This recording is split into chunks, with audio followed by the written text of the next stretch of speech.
सफर मेट्रोचे पाठ क्रमांक 16. लेखिका क्रांती गोडबोले पाटील. नवोदित लेखिका. किशोरवयीन मुलासाठी तसेच सामाजिक विषयावर ललित लेखन केलेले आहे.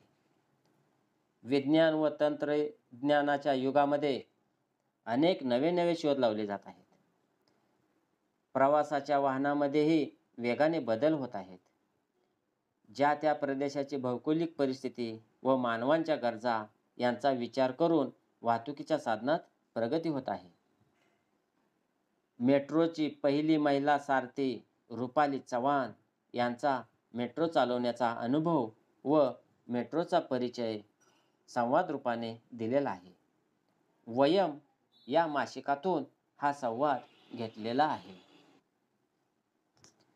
मुंबईत मेट्रो ट्रेन सुरू झाली आणि त्यातून प्रवास करण्यासाठी खूप झुंबड उडाली. मेट्रो खरोखरच अजब आहे. प्लॅटफॉर्म चढण्यासाठी आणि उतरण्यासाठी सरकते जिने, टोकन टाकताच उघडणाऱ्या झडपा, मेट्रोच्या डब्यांचे आपोआप उघडणारे बंद होणारे दरवाजे, वातानुकूलित स्वच्छ डबे, झूम वेगात धावणारी ही गाडी.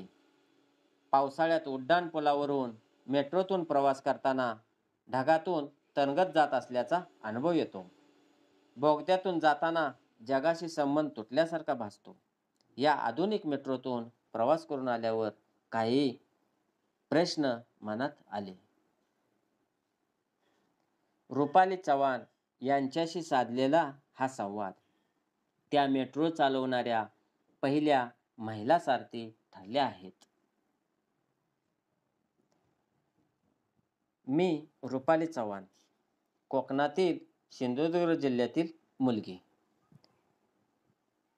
सिंधुदुर्ग शिक्षण प्रसारक मंडळाच्या अभियांत्रिकी महाविद्यालयातून इंजिनियर झाले.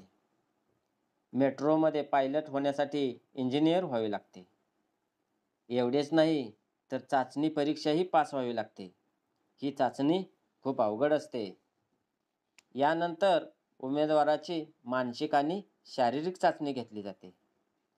या सर्व चाचण्यात पास झाला की मग मुलाखत घेतली जाते.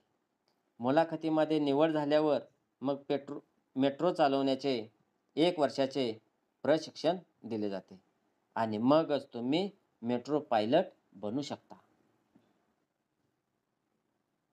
मेट्रोचं उद्घाटन झालं तो दिवस माझ्यासाठी अविस्मरणीय आहे. पहिली मेट्रो चालवण्याची जबाबदारी माझ्यावर होती. मनात थोडी धाकधूक होती की मी सर्वांना व्यवस्थित घेऊन जाईन की नाही. एकदा का मी मेट्रो चालवायला सुरुवात केली की मनातील सर्व भीती क्षणात पळून गेली. बिनधास्तपणे न घाबरता मी मेट्रो चालवली. आता तर मी रोजच मेट्रो चालवत असल्याने सवय झाली आहे. रेल्वे आणि मेट्रो यांच्यामध्ये बरेच साम्य आहे, पण मेट्रोचे तंत्रज्ञान अत्याधुनिक आहे. पहिल्यांदाच मेट्रो धावणार होती. मुख्यमंत्री, उपमुख्यमंत्री, अनेक मान्यवर मंडळी, मीडिया तसेच माझ्या घरची सर्व मंडळी तेथे उपस्थित होती. या सर्वांना मेट्रोतून घेऊन जायचे होते आणि तेही मला. मेट्रोच्या उद्घाटनाच्या दिवशी मेट्रो वर्सोवा स्थानकावरून घाटकोपरपर्यंत धावली. मेट्रो विजेवर चालते. एका मेट्रोत एकच पायलट असतो.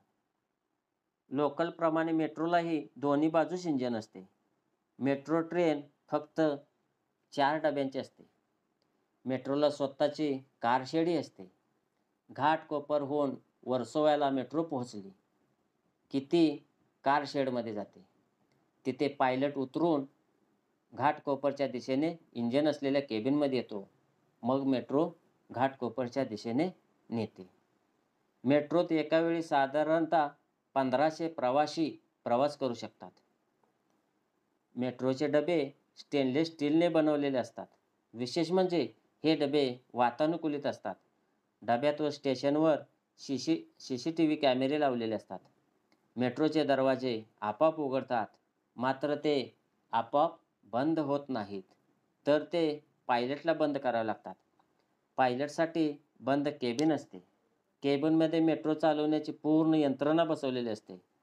मेट्रोच्या यंत्रणेत मध्येच बिघाड झाला तर काय करायचं याचंही पूर्ण प्रशिक्षण पायलटला दिलेलं असतं. सकाळी 5:20 वाजल्यापासून ते रात्री 12 वाजेपर्यंत मेट्रो सुरू असते. मेट्रोमधून प्रवास करण्यासाठी टोकन दिले जाते. हे टोकन म्हणजे मेट्रोचे तिकीट. तसेच रोज मेट्रोने प्रवास करायचा असल्यास प्रीपेड कार्डही मिळते. प्रीपेड कार्डमध्ये भरलेले पैसे प्रवासानुसार संपत जातात. ते संपले की पुन्हा मेट्रोच्या तिकीट विंडोवर जाऊन तेथे पैसे भरावे लागतात. मेट्रोने प्रवास करतेवेळी हे टोकन किंवा प्रीपेड कार्ड असावेच लागते. हे टोकन टाकल्यावर किंवा प्रीपेड कार्ड मशीनवर ठेवल्यानंतरच मेट्रोचे दरवाजे उघडतात आणि मगच प्लॅटफॉर्मवर जाता येते. म्हणजे कुणी विना तिकीट प्रवास करूच शकत नाही. थोडक्यात आधुनिक सोयींनी परिपूर्ण अशी ही मेट्रो आहे. मेट्रोच्या या सोयीमुळे अनेक प्रवासी सुखी झाले आहेत. प्रवासाचा वेळ तर वाचतोच, शिवाय प्रवास आनंददायी आणि सुखकारक होतो. मेट्रो आपल्यासाठी अभिमानाची गोष्ट ठरली आहे.